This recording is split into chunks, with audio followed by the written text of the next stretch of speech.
Thank you for tuning in to I've Got Favor, where it's your time to shine with your host, Prophetess T.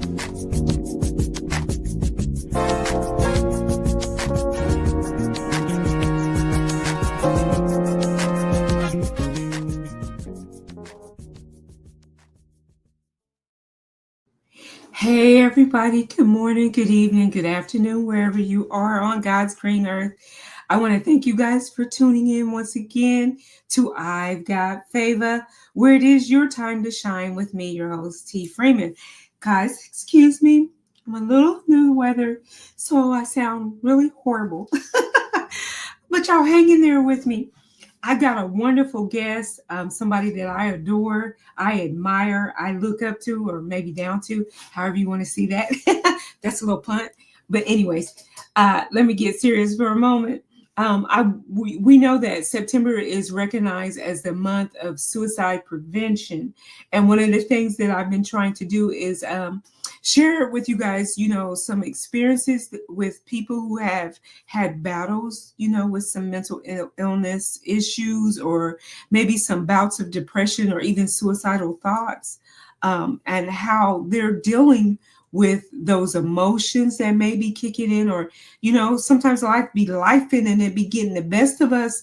And we get so overwhelmed, we don't know what to do in a healthy way to help us get in the right head place. Sometimes the voices in our head overtake our common sense, or we get confused or a little overwhelmed by life circumstances, choices, relationship choices, finances. It could be a whole lot of different things that could be driving you to the point where you feel like, you know what, I don't need to be here anymore. So I wanted to sit down and have serious conversations with different people from different walks of life, and talk about it. And one of the things that I had noticed over the few years is I didn't hear a lot of men having conversations about it. And especially, I think men who are in the service, or even, if we look at police officers, or first responders and things, they go through situations where other people's lives are in their hands. And sometimes they witness a loss of a life. So how do they deal with that? How do you deal with maybe the possibility that, you went to war and you lost a friend, or you come back home and now you're not in that situation, or even, coming back off the street and dealing with, all the crises from different situations and circumstances. So I wanted to get a little look, or a little walk inside a male perspective on how, how he deals with certain things. So this young man that I'm getting ready to bring on, like I said, I admire, I look up to, he's one of my heroes. He's a hardcore advocate for veterans. He's a former Marine. I think this is a little bulldog. I don't know what the most vicious dog is, but this little dude right here, I would mess with him. Don't let him fool you. They say don't judge a book by their cover. He comes with a lot of passion and a lot of power, and he's he's one of the reasons why I serve as a UAW member, because I believe that he represents well, and I aspire to be as great as he is in the walk that he's in our union. So without further ado, I would like to introduce to you guys this great man that I honor and cherish and hold dear to my heart, Edwin Perez. Hey, Edwin. Hey, T. So I love you. I love you. I truly do. And I mean everything that I said. I want to thank you and thank your wife and your children for giving me the opportunity to steal a little time from you today, for you to be an open book, and share with the people a little bit about yourself. So since I did not do my duty of getting a bio about you, can you tell the people a little bit about you? Do you mind sharing? Absolutely. So my name is Edwin Perez. I just turned 43 years old, September 8th. I served 9.5 years in the United States Marine Corps. I went to Iraq twice. After getting out of the Marine Corps, I wound up working at a few security jobs before getting full time at Matulsa, where I work with this beautiful, lovely woman that I get to see every day. Um, and that's pretty much my bio. I mean, I am a big stickler when it comes to veterans healthcare, because I feel that if you volunteered or drafted to serve your military, the country needs to pay back that to those individuals to give them the proper care that they need. Actually, not really need what they earned, the Amen. proper meal care than what they earned. So I'm always talking to veterans, telling veterans, hey, go to the VA, get in the system. You're losing a lot of great health care through the VA. So, and like I told you, I'm hardcore advocate for veterans because my dad came out of the military as well, served 13 years in the army. So, and I have relatives all around me that served. And my children's godmama, my cousin, U.S. Marine Navy, she's um, a IT tech. She's a hacker professionally. I love her. She was down in the subs, so in the submarines.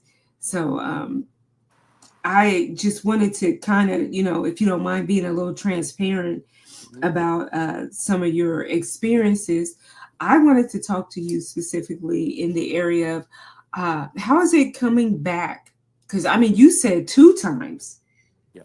two times that you went to a hot place of where we have a lot of governmental issues in those areas in Iraq. So there's Hmm. always the chance of a war breaking out even now, Right. back over there. So can you tell us about how the transitioning from all that to being, because you're married with children. Hmm. Yes. So I just want to bring up, I have done 2 tours to Iraq, but I've known military members that have done 5, 6, 7, 8 tours to Iraq or Afghanistan, and it takes a pretty big toll, mentally, on a lot of the veterans that went to combat, and then transitioned from being in combat to um, back to stateside. My experiences was, one, the anxiety that I had every time I went outside the wire, um, and not knowing what's going to happen, not knowing if an IED is going to hit the convoy we're in, or we're going to be shot at by enemy combatants. Uh, Not only that, is I worried about my fellow Marines when I was outside the wire, also because being a leader of Marines, um, I took that very serious. I took the oath, and then I went to boot camp, and I took everything I learned within the Marine Corps to heart. And uh, coming back, um, it was kind of it, it was pretty tough. Um, Give me a second. Take your time, bud. Going from that closeness, from being in combat, to where you're spending all your time with your fellow veterans, to now you're back stateside. A lot of them are spending more time with their families. Um, when I went both times, I was actually single, so I didn't really have a family to come home to, where I was stationed at. So, I personally felt like I was no longer parts of something bigger than what I was deployed there. Mm. So adjusting to like being back in community was difficult for you then. Yes. So so did you feel like I always wondered like why doesn't the government like have that period where they have y'all like I always think maybe y'all should talk to a therapist or something when you're transitioning back because of that. The fact that you're so used to everything being structured, and now you're fend for yourself, figure it out for yourself. You know, how does that? How do you handle that? Because now you've got to, if you're not professionally military the rest of your life, now you got to look for housing. You Mhm. got to look for a job and all that stuff. So it's especially hard for military members coming back from Iraq to talk to a counselor or psychiatrist about their issues, because the first thing the forethought that they always have is, okay, I'm going to lose my military career. Mm, And we've heard horror stories of military members getting medical discharge because they couldn't do it medically, or mentally. And it's always on the back of every veteran's minds, especially when they're on active duty, because they don't want to feel like they're letting the unit down. mm-hmm, They're letting their brothers and sisters down. And that kind of fuels them to not really want to open up, um, even carrying over out of the active duty military. A lot of veterans have a really hard time opening up, unless they're with their comrades that they served with, and they'll talk for days. Um, but like a conversation between me and you, um, it's that common grounds, that a lot of the veterans feel more comfortable at VFWs, at American Legions, of talking to veterans because they feel like they understand them more. And there's nothing wrong with not being or not serving in the military and being a civilian. There's nothing. I'm saying there's nothing wrong with that. It's just that mm-hmm. mentality that they have. It's their comfort space, if that makes sense. Yeah, I can understand you having somebody that could actually empathize with you. So, Hmm. in order to do that, they would have had to experience what you've done and what you've witnessed and seen. So, I can understand that. I know I had heard it for a lot too, is that they felt like doctors were pushing too much pills. Like, we'll just cover it over with pills. I know for my dad, uh, being that my dad received a Purple Heart. He was shot, I guess, being the lead. I don't know the technical terms for it, but being the person that goes Scout, out in head front scout. when he was over in Vietnam. So my Hmm. dad received a Purple Heart. He got shot. But my dad never, to the day he died, I have no clue what happened.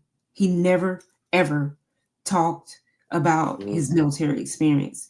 My dad drunk, like liquor was his point. And that's the alcohol is one of the biggest coping mechanisms for veterans, especially that served in combat and has seen combat themselves. Um, it's a huge coping mechanism, um, and sadly also are drugs. That's why you see a lot of veterans that are um, homeless because of the drugs and the alcohol, because that's all they know that can comfort them, and they just get forgotten. And it's sad that these men and women chose, a lot of them chose, some of them got forced, but they still serve their country. And for our nation to allow these veterans to get so far down in the dumps with their mental with their mental illnesses and so on and so forth is saddening. I mean, there's times I cry because of, veterans are not getting the help that they earned and the help that they need. What do you think we could do better as a community for the veterans that are transitioning back and or the ones that are out there? I mean, because people, I don't think people understand that these people have been through a lot and are still going through a lot. Um, and don't want it because everybody's so concerned about where if I give them money, what will they do with it? You know what I Right. mean? But as my thing is, that's not our responsibility. Uh, our responsibility is we're supposed to be brothers keepers. That's the way. That's what y'all run, right? We're our Right. brothers keeper. So Hmm. I mean, to give up your life for somebody you don't even know. What do you think we could do? What are some things you think we as a society could do to help? Better training on, finding signs. They're constantly revamping the suicide awareness, because new studies come out every single year. Um, but on top of that is, let's flood the VA with people to help these veterans. The more people we have working in the VA, the better it is for the veterans, because then the veterans feel like that, they're not forgotten. They feel like that, they're not going to be set aside like a lot of them do. And in my opinion, it also comes down to, the governments, public governments, right? Hmm. By setting up, shelters for these veterans to go to, or, you know, try, reaching out to them instead of these, police officers picking them up and taking them to jail. How about you pick them up and take them to the VA, Hmm. right? Ask them what's going on. Talk to them. Sympathy. What's the word? Empathize with them, right, about their situation, because a lot of people within the civilian sector don't really understand what that military member, from the day they went to boot camp to the day they got out, how much that mental stress that they have, how much anxiety that they have, especially if they served in combat, always constantly looking, to the left, to the right, or behind them to make sure that they're not going to get assaulted by an enemy combatant.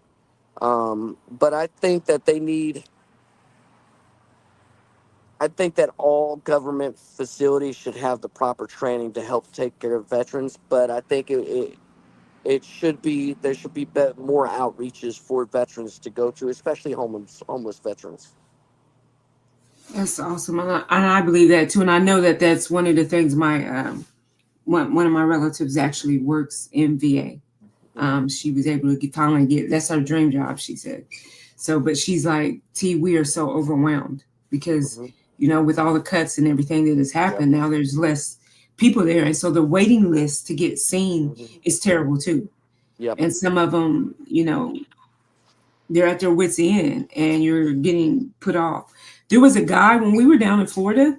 I went to see one of the chaplains. She's a comedian. So she did a set down there while we were down there. Hmm. There was a guy that came on because they had walk-ons. It was open mic night. He was a vet. He got up and he was telling a story. It wasn't funny, but he needed to talk. And he Right. said, some of this might be funny and some of it's not, but it's my life. And I just need to vent. Right. He said, I just need somewhere to go. Hmm. So I'm not heart broke. I mean, some things he said were funny, but I mean, because he never cracked a smile, but I knew his heart was breaking. Like I need to pour out and I have nowhere else to go because he's Hmm. like, when I come to the VA, he's pretty much now getting brushed aside because there's nobody that can spend the time to just sit and listen. And I think that with mental health, sometimes that's all it is. And when is you just need Yeah, somebody that's will just listen. Not that we're looking for an answer. absolutely. We just need somebody that just will allow us to pour out our heart. Right, right, and I'm glad you brought that up, T. And you know I voiced my opinion about the VA cuts. It's a travesty. Um, you got to think the VA was built up before they started doing these cuts within the last 6 months. The VA built up quite a big workforce to be able to ensure veterans get in a timely manner. Now, like you said, before they pushed that, veterans were waiting 6 months to go see somebody. Well, then now they brought up these video voice conferences, right, through the Mm-hmm. VA. That is a really great program and a really great tool that the VA brought through, because when you go west of the Mississippi, a lot of these veterans are 3, 4 hours away from the closest VA clinic. Mm. So they can't really, they physically can't do it because, they got some kind of physical ailment from the military, or maybe they're just, they just can't make it that way. But now with these cuts, it's affecting, the capabilities for the video voice conference to make sure the veterans are getting in a timely manner. But two, they are taking cuts away from the, in my opinion, the most important department within the VA, and that's mental health, because they're also taking or cutting workers from the suicide prevention line. So now they're taking resource from veterans that they may not need it at the time, but they may eventually need it. I get that. And I really, it's my frustration too, because like I said, it may not be a big deal to you, but you never know. You Right. never know who life might just be saved because they were able to pick up a phone and just have Absolutely. somebody listen. And I know uh, with volunteering and when we were in Illinois, I volunteered and Danny worked at the second largest homeless shelter in Illinois, and there was lots of veterans. They Hmm. don't always have transportation, and then a Right. lot of them have lost their paperwork, so Yep. even that's a struggle to even get Hmm. yourself set up, with your what is it, DD 214s. PD A two lot of fourteen. them, Yep. yeah, they didn't have access to that because they were in a homeless situation. A lot of Hmm. them didn't have IDs and things like this, and just trying to help, get them to work through this paperwork so they could even get into the door and talk to somebody, Right.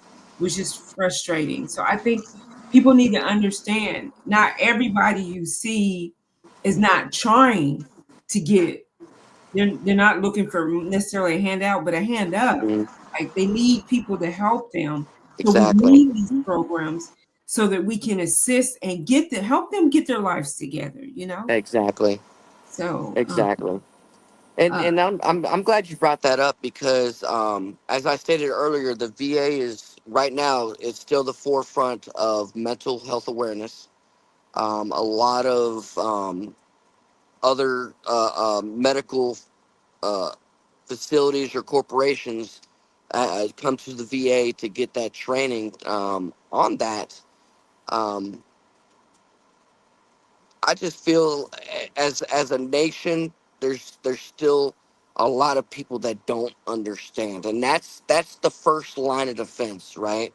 Is mhm, understanding the situation, understanding what's going on. Um, I know I've watched videos of police officers encountering veterans in crisis, and it is tearful, very tearful. One video, a veteran was begging the cop to shoot and kill him. Shoot me. That's what he kept saying. Shoot me. Put me out of my misery. Shoot me. And this cop did everything in his power. He was finally, by the grace of God, he was finally able to talk the veteran down. but that's because the cop was a veteran himself. My God. So, you know, it was a very emotional video. I recommend, if you want a better understanding of what crisis I'm talking about when veterans go through crisis, watch some of those videos, and they are very eye opening. This cop, after de-escalating the whole situation, still on body cam, broke down in tears. So you got to imagine the mental anguish that that veteran was having. But now this police officer, who's also a veteran, is also going through mental anguish from that situation, right? Yeah. So I always find it that education is power. And the more people we get educated about just mental health awareness, period, it doesn't have to be secluded to veterans, right? Or LGBTQ or women or men. Mental health awareness as a whole needs to be taught more, so that way people can see the warning signs, so that way they can intervene at the right moment, because every life is precious. Every life is precious. And right now we are at 17 veterans a day My from God. 22. And I hope and pray every morning that because of these cuts, we don't go back up, because I don't want to go back. I appreciate you for sharing that. Hey, Edwin, I don't know. I didn't give you a heads up, so I don't know if you have this information just off the cuff of your sleeve. But if veterans needed to reach out or find a way to get some support or some help that maybe they don't know about, do you have any information you could share? Yes, there's the veteran suicide line. It's actually in my wallet, in my bedroom. Let But yeah, you got the veteran suicide line, me that you see if I can can look you it can up. definitely talk to. Yeah, if you look it up on your phone, to type in veteran suicide line, it's like a 1-800 number. And then there's also another number that veterans can type in. I think it's pound. Can't remember the four-digit number, and then hit one. That's how they can access the veteran suicide Veteran line. suicide hotline. I should have gave you You're a not heads up. alone. Oh Help is my available gosh. by calling I didn't ask 988 you. Thank you Suicide though. and Crisis. Okay. But no, that's good that actually happens, because that's how serious that a lot of these organizations are getting when it comes to mental health awareness. You just talked to Siri, asked her to look that up for you, and then she started talking about, hey, if you need help, Yeah. So it that's starts that's there. crazy. So of course I that's the standard number that I've been giving out to everybody Hmm. this month on my podcast, which is the 988, and then you Yes, press 1, yes. and you can talk to somebody 24/7, Hmm. 368 or 367 days a year. You don't have to be enrolled in VA benefits or Hmm. healthcare to Nope. connect Correct. to this number. Correct. You can also text 838-255, Hmm. 838-255. Um, and there's always a live person there. I mean, you can even do chats. You can go online and chat if you need to as well. So I But I just, think I think a lot of government workers, like police officers and firefighters, I think they need to have access to that number also, mhm. um, because you never know if a veteran needs to talk to somebody. Um, and not only that is, it goes back to another video that I've seen regarding a veteran. So there was a state trooper that pulled up on the behind a vehicle on the side of the road, just to kind of see what was going on. As the officer approached the vehicle, um, the veteran was on the phone crying with the suicide hotline. The police officer asked, he didn't know it at the time, but he asked, and the veteran said, "I'm on the suicide hotline." And the police officer said, "Hey, you need an ambulance?" Veteran said, I don't have the money to cover that. And the state trooper said, no, no, no. If I call, it's on us. And then the veteran wound up getting out, showed ID, and then asked the police officer for a hug. And they both hugged. Um, But that, once again, is the power by knowing and getting training on mental health awareness. That is the power you can have to save a life.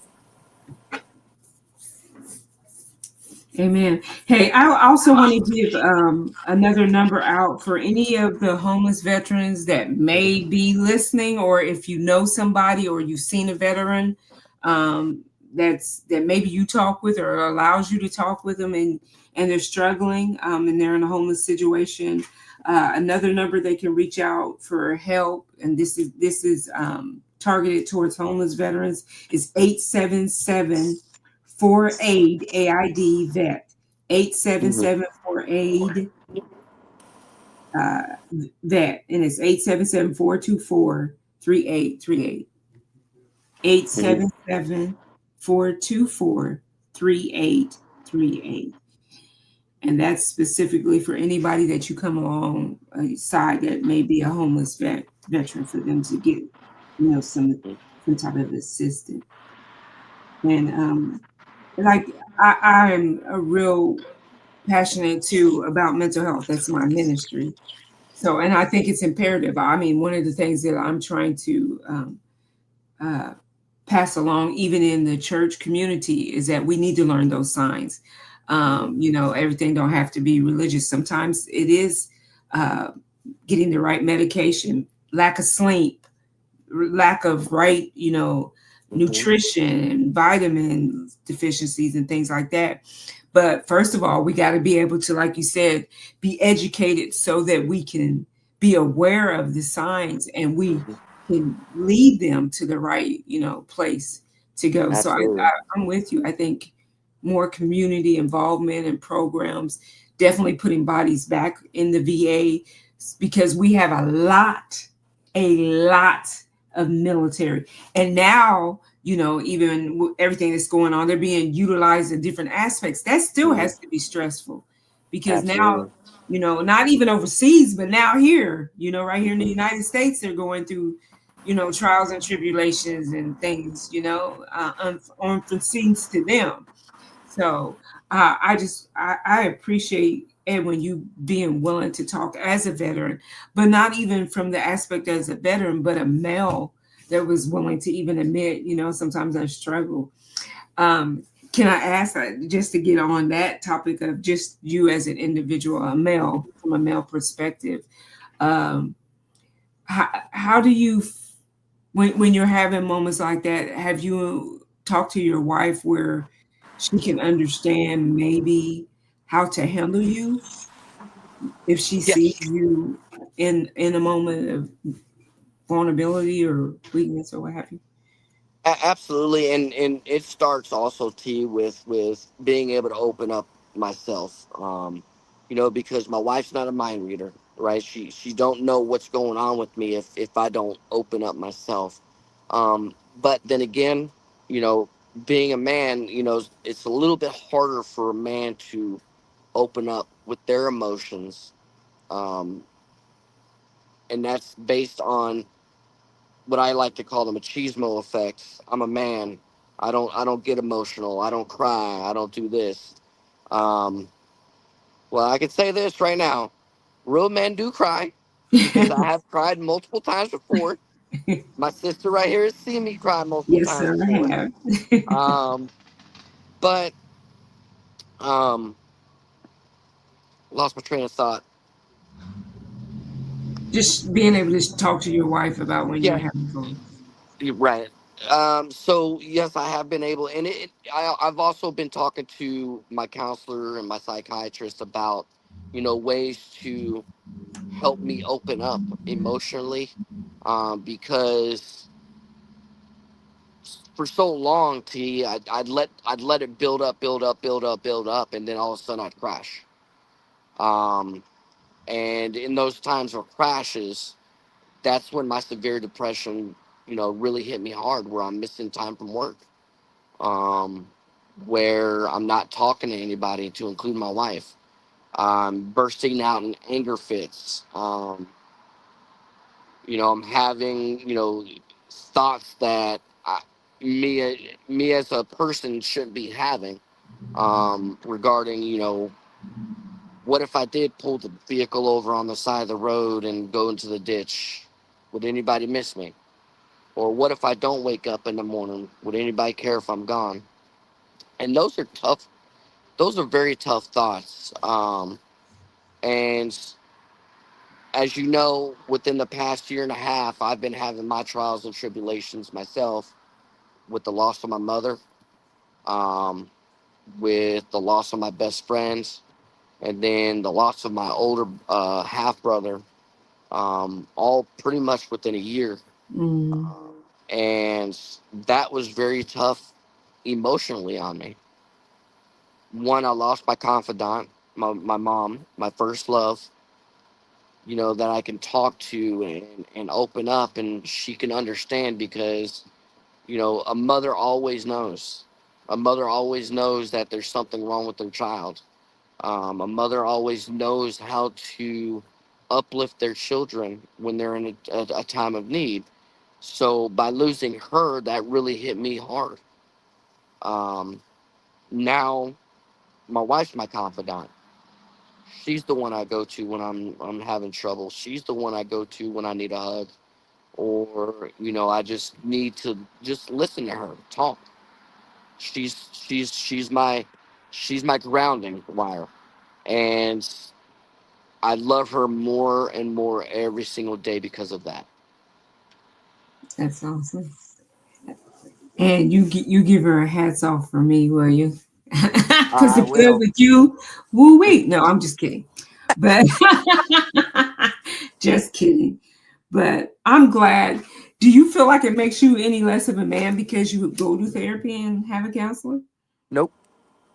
It actually, I kind of feel like more of a man, and I'm not knocking anybody that doesn't want to get that counseling or anything like that, but I just feel like I'm more myself now, if that makes sense. I'm not more of a man. I'm not more of a man. I'm more of myself, of who I'm meant to be and who I'm supposed to be, both mentally and spiritually.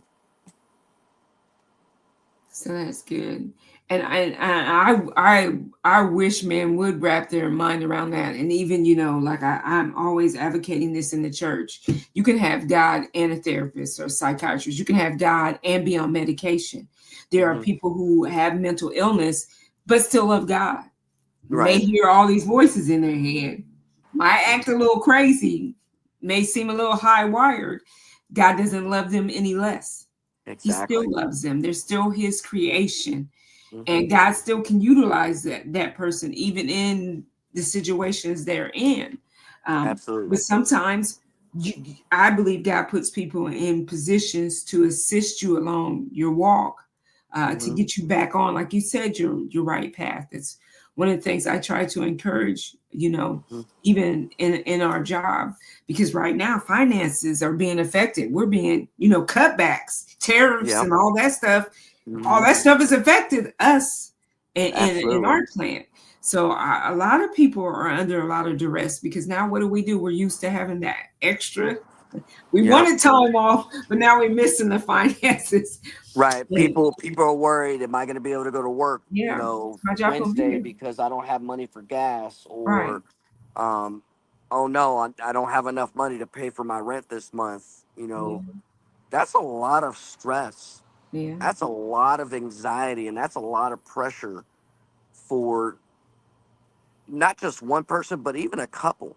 I Hmm. mean, you got to take a look at, you know, the number one reason of divorces, I believe, is money. And sex, That cheap, yeah, well, infidelity, whatever. I mean, yeah, yeah. I mean, that's a plus. That's a plus. But the number one priority should always be love. Yeah. Should always be love. Yeah. Everything else comes afterwards. Yeah. But it is Yep. sex and infidelity are the top reasons for divorce. Right. Finances and infidelity. No, infidelity's up there too. That's a big one. So, but like I said, I appreciate you coming on and sharing with the people from the veteran perspective and also from a male perspective, and saying that it's okay. It's okay to have a bad day. It's okay to be in your feelings. I tell everybody, God is emotional. We're created in his likeness, and we have his characteristics. The thing we have to learn is the balance in it, that we don't Mhm. sit there in that. Right. And even in our emotions, we deal with them or express them in a healthy nature. We don't ever want to be tearing down somebody else, or lashing out or belittling or berating. And we don't want to self-destruct either. So Exactly. feel, have your moment. It's okay if today you don't feel like getting out of bed. um, Sit there in bed for maybe another 30 minutes or an hour, but get up and move to a chair. That's Right. an accomplishment, if nothing else. Or change out of your pajamas, or wash your face. Little steps is all we're asking. And don't be afraid to reach out. Again, we got the number running across the screen. Hmm. Guys, if y'all have any questions or anything that you want to ask, and you're watching this on Facebook, or any of the other groups that I've had the live broadcast posted to, please put your comments, questions, concerns, or anything that you think. Like he said, he's a former Marine, 9 years service, and thank you for your service. Man, I appreciate you so much, and thank you for continuing to serve, because you serve in a community. Edwin has not told y'all everything about himself. Edwin goes out and he volunteers for Feed America. Edwin gets out and he travels. He's on the union picket lines for other, locals that are on strike. And Edwin does a lot in the little community here in the Hardin County and Meade County, Jefferson County. He does a lot. He wears many hats, and he serves on almost every committee. So he's a fireball, let me tell y'all. So you would never think, because and when you do so much, that you would have these bouts of depression, and battles like that. Do you think this being busy like that helps, you know, versus sitting at home and feeling sorry for yourself? Do you think It, sometimes getting involved with other things can help you, or how yeah, they helping you? absolutely. It does help a lot. Especially being in part of a group um, that we go and volunteer and do trunk or treats for the kids, and do a lot of events for our fellow brothers and sisters within the union. So it does it fills my soul. I call it feeding my soul. Um, Getting out and helping others, because you never know, you could be impacting somebody by just helping them out. You know, even if it's just reaching out. Um, and you mentioned, talking about being okay, and so on and so forth. I want everybody to be okay to ask the tough question. There's a tough question that everybody has a hard time asking. No, no. Oh, wait, I'm back. And And and that that was a that hard question question. that question is: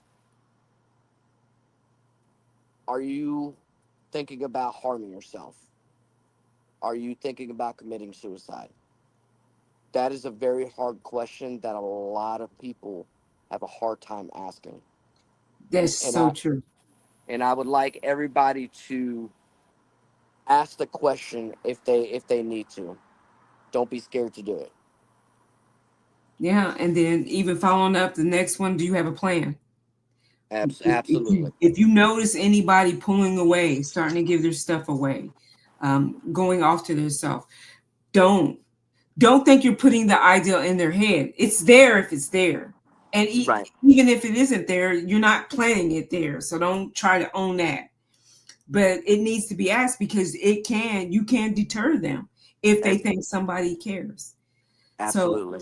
again, Edwin, we ran out of time. I appreciate you giving your time again. Thank you for your service. Like I said, again, ladies and gentlemen, if you are struggling with depression or you feel like you've lost your way, 988, then press 1, and reach out to a pastor, somebody you trust.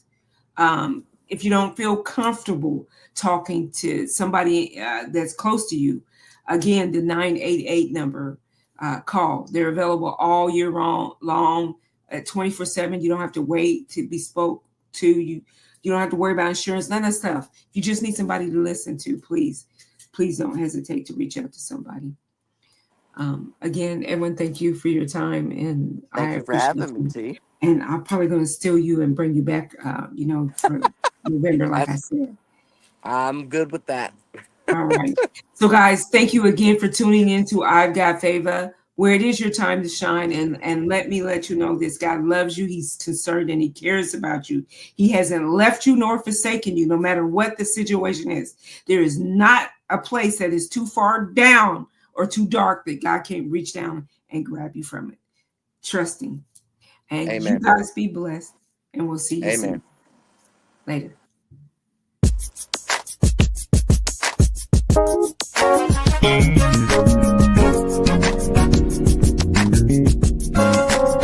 We thank you for tuning in to I've Got Favor, where it's your time to shine with Prophetess T.